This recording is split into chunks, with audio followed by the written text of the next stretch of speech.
Mukunda jewellers మొట్టమొదటి factory outlet ఇప్పుడు కూకట్పల్లి, కొత్తపేట్, సోమాజిగూడ మరియు ఖమ్మంలో.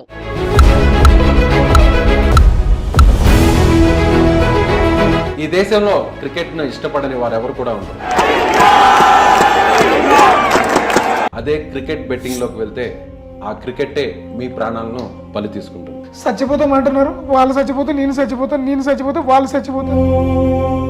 ఏం చేయాలి ఏం అర్థం కాకే సార్ మీ సుమన్ టీవీ వాళ్ళ ఇక్కడికి వచ్చాను నేను. బుద్ధున్నవాడు ఎవడైనా సరే లక్షల రూపాయలు బెట్టింగ్లో పోగొట్టుకుంటారా? నువ్వు పనిచేసేది ఒక వెల్డింగ్ పని.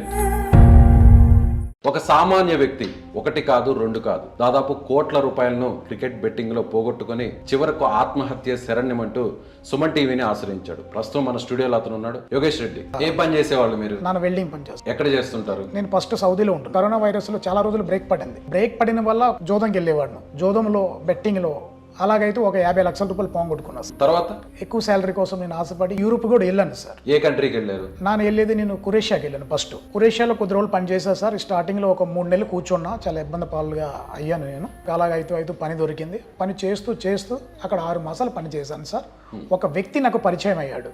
ఆ వ్యక్తి పేరు అభిగురు. అతను రైట్ హ్యాండ్ రంజిత్ కుమార్. అభిగురు అనే వ్యక్తి ఏమని చెప్పాడంటే, జనాల్ని మన ఇండియా నుంచి మేము పని చేయడానికి పట్టుకెళ్తాం, కొంతమంది లేబర్స్ నాకు కావాలి, నాది సాఫ్ట్వేర్ ఫీల్డ్, మీకు ఏమైనా అనుభవం ఉంటే నాకు ఇవ్వండి అని చెప్పారు. అతను 50 లక్షల రూపాయలు క్రికెట్ బెట్టింగ్ లో పోగొట్టుకున్నావు కదా, అసలు ఆ బెట్టింగ్ లోకి ఎలా వెళ్ళావు నువ్వు? ఇంతకుముందు నేను అవుట్ ఆఫ్ లో చేసేవాడిని. 2 నెలలు 3 నెలలు రెస్ట్ తీసుకునేవాడిని. ఆ కరోనా వైరస్ సమయంలో మనకి ఎక్కడికి వెళ్ళాలని లేకుండా దీంట్లో తలపెట్టేది. అంత సింపుల్ గా చెప్పేస్తున్నావు యోగేష్, బాధ అనిపించట్లేదా? బాధ ఎందుకు అనిపించదు సార్, బాగా అనిపిస్తుంది బాధ అనేది. బుద్ధున్నవాడు ఎవడైనా సరే లక్షల రూపాయలు బెట్టింగ్ లో పోగొట్టుకుంటారా? నువ్వు పని చేసేది ఒక వెల్డింగ్ పని, అంతేనా? నీకు వచ్చే జీతం ఎంత? నాకు అప్పుడు జీతం సార్ నాకు 60,000 సార్. 60,000 రూపాయల జీతం ఉంది కదా నీకు. 50 లక్షల రూపాయలు ఎక్కడి నుంచి వచ్చాయి నీకు? 50 లక్షల రూపాయలు అంటే ఇల్లు మీద నేను తెచ్చా సార్. ఇంట్లో వాళ్ళకి తెలుసా ఈ విషయం? ఆ ప్యాకెట్ లో ఏదైతే పోగొట్టుకున్న బెట్టింగ్ లో అది తెలుసు సార్ ఇంట్లో వాళ్ళకి. చాలా దప్పలు నేను చనిపోవాలనిపించింది సార్. నేను చనిపోవాలనిపించింది. మా పిల్లలు, మా మిస్సెస్ కూడా, వాళ్ళు కూడా ఒక దప్ప ఆల్రెడీ విషం తెచ్చి తాగడానికి ప్లానింగ్ చేస్తారు. మా పెద్ద పాప చూసి వాళ్ళ అమ్మమ్మకు చెప్పి అది ఆపేసింది సార్. లేకపోతే వాళ్ళు చనిపోయింటే నేను కూడా చనిపోయేవాడును. జీవితంలో ఇంకా మళ్ళీ తిరిగి నీ జీవితం బాగుపడుతుంది అన్న గ్యారెంటీ ఉంది, నమ్మకం ఉంది? గ్యారెంటీ లేకే సార్ మీ దగ్గరకు వచ్చి. ఏం చేయాలనుకుంటున్నావు నెక్స్ట్? 25 లక్షల రూపాయలు అప్పు ఉంది. అది పల్లెటూరు. మాకు ఇల్లు, పొలం ఇదన్నీ అమ్మినా కూడా ఒక 40 లాక్ వరకు అవుతుంది. ఇల్లు మనం సేల్ చేస్తామన్నా కూడా ఇంటి పైన మాకు అప్పు ఉంది. ఆ ముందు నేను 15 లక్షల రూపాయలు కడితేనే నా ఇల్లు అమ్మడానికి అవుతుంది. మొత్తం నువ్వు ఎంత అప్పు ఉన్నావు ఇప్పుడు? ఈ జనాల్లో ఏదైతే నాకు 1,75,00,000 రూపాయలు ఇది విడిచిపెట్టి నా ఓన్ అప్పు అనేది 25 లక్షల రూపాయలు ఉంది సార్. అదే ఇప్పుడు ఆ 1,75,00,000 ఈ 25 లక్షలు, 25 లక్షలు, 2 కోట్ల రూపాయలు. ఒక వెల్డింగ్ పని చేసే వ్యక్తికి ఇలా లక్షల రూపాయలు పోగొట్టుకొని దాన్ని సరిదిద్దుకోవడానికి ఇంకో చోటకి వెళ్ళి మోసపోయి 2 కోట్ల రూపాయలు మోసం చేసేవని మీ ఊర్లో అక్కడ నీ గురించి అక్కడ వార్తలు వేస్తున్నారు ఒడిశాలో. వాళ్ళందరూ మంచి వాళ్ళు సార్, నన్ను నమ్మేసే కట్టారు. వాళ్ళకి ఎటువంటి నేను తప్పుగా మాట్లాడట్లేదు. అందరూ నానటి గరీబ్ వాళ్ళని అందరూ అప్పు చేసి కట్టారు. దాంట్లో ఒక 80% అనేది అప్పు చేసి కట్టారు. ఒక 20% అనేది ఓన్ వాళ్ళు అమౌంట్ వాళ్ళు కట్టినారు. వాళ్ళు ఎందుకు కట్టారు నీకు? నా మీద ఒక నమ్మకం. పోలాండ్ పట్టుకెళ్తాడు ఇతను ద్వారా వెళ్తే మంచి పోలాండ్ కి ఏజెంట్ లాగా తీసుకెళ్లి నీలాగే పనికి చేర్పించాడు. అందుకోసం ఎంత ఇచ్చారు నీకు? నాకు కొంతమంది 50,000 కట్టిన వాళ్ళు ఉన్నారు సార్, కొంతమంది 1,00,000 రూపాయలు కట్టిన వాళ్ళు ఉన్నారు, కొంతమంది 1,50,000. అలా ఎంత డబ్బులు కట్టారు నీకు?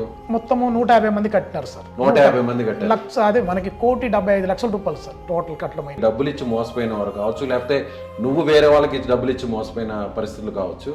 వాళ్ళకి ఏం చెప్పదలుచుకున్నావు? ఒకటి, నేను సంపాదించి నెలకి ఇవ్వాలి అంటే నాకు దగ్గర 15 సంవత్సరాలు పడుతుంది. ఈ భార్య బిడ్డల పరిస్థితి ఏంటి? అర్థం కాకుండా పరిస్థితులు ఉన్నారు సార్. వాళ్ళు చిన్న పిల్లలు 3. ఎంత వయసు వాళ్ళు? ఒక పాపకి 13, ఒక పాపకి 12, బాబుకి ఇప్పుడు 6 కంప్లీట్ అయ్యి 7 సార్. చదువుకుంటున్నారు సార్. ఎప్పటి నుంచి ఊరు వదిలి వచ్చేసాను? జూన్, జూలై, ఆగస్టు, ఇది 4 నెలలు వస్తుంది. నీకోసం అంతా గాలిస్తున్నారా? గాలిస్తున్నారు సార్. వాళ్ళు 4-5 పోలీస్ స్టేషన్లో కూడా కంప్లైంట్ కూడా ఇచ్చారు సార్. ఆ డబ్బులు పెట్టేటప్పుడు బిడ్డలు గుర్తురారా నీకు ఎప్పుడు? నీ భార్య, బిడ్డలు, నీ తల్లిదండ్రులు ఈరోజు నీ వల్ల వాళ్ళు ఎంత ఇబ్బంది పడుతుంటారు? ఇబ్బంది పడుతున్నారు సార్, చాలా ఇబ్బంది పడుతున్నారు, పెడుతున్నారు, ఇబ్బంది పడుతున్నారు. చచ్చిపోతాం అంటున్నారు, వాళ్ళు చచ్చిపోతే నేను చచ్చిపోతాను, నేను చచ్చిపోతే వాళ్ళు చచ్చిపోతారు. ఏం చేయాలి ఏం అర్థం కాకే సార్ మీ సుమన్ టీవీ వాళ్ళ ఇక్కడికి వచ్చాను నేను.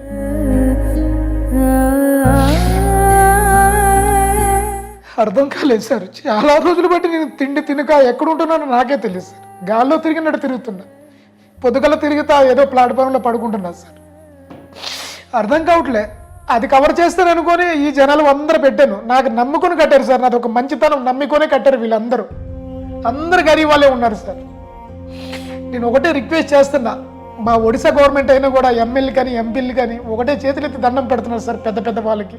అలాగే మన ఆంధ్రప్రదేశ్లో పవన్ కళ్యాణ్ సార్కి, లోకేష్ సార్కి, చంద్రబాబు నాయుడు సార్కి అందరికీ చేతులెత్తి దండం పెడుతున్నారు సార్. దయచేసి నాకేదో ఒక దోవ చూపెట్టండి సార్. నా ఊపిరి ఉన్నంత వరకు నేను కష్టపడి మీకు ఇస్తాను సార్. ఇదే మాట నేను వాళ్ళు నాకు కట్టినోళ్ళు కానీ నేను చెప్తే వాళ్ళు వినరు సార్. వాళ్ళందరూ నానటి పేదవాళ్ళే సార్. ఏదో ఒక దోహం మాకు చూపెట్టండి సార్. దయచేసి హెల్ప్ చేయమని కోరుకుంటున్నా సార్. అలాగే సోను సూద్ సార్ అతను కూడా కలడానికి వెళ్ళాను. అతను కూడా నా వీడియో కానీ చేస్తే ఈ సుమన్ టీవీ ద్వారానా అతను కూడా హెల్ప్ చేయాలని కోరుకుంటున్నా.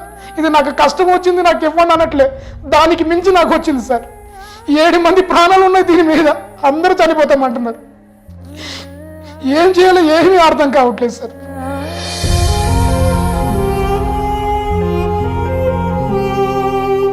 నువ్వు ఎవరైతే డబ్బులు నీకు తీసుకున్నావో ఆ 150 మంది నీకు ఇస్తే ఏం వేడుకోదలుచుకున్నావు, ఏం కోరదలుచుకున్నావు?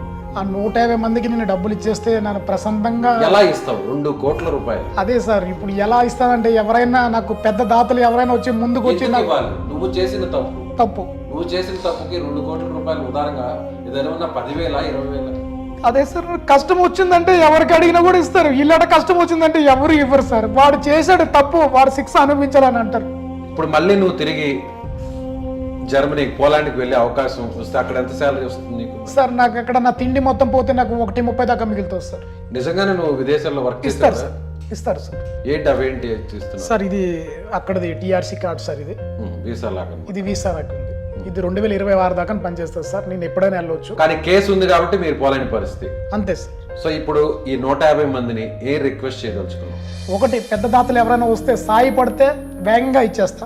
లేదు అంటే నా ఊపిరి ఉన్నంత వరకు కష్టపడి నెలకి శాలరీ నా ఫ్యామిలీ మెట్రిక్స్కి నేను తీసేసి ఒక 30,000 రూపాయలు, మిగతా 1,00,000 రూపాయలు అనేది ఇచ్చుకుంటూ పోతానని నన్ను కోరుకుంటున్నా సార్. తను చెప్తున్నటువంటి మాటలు చూస్తుంటే చాలా ఆశ్చర్యంగా ఉన్నాయి. ఒక సామాన్య వ్యక్తి, వెల్డింగ్ పనిచేసే వ్యక్తి,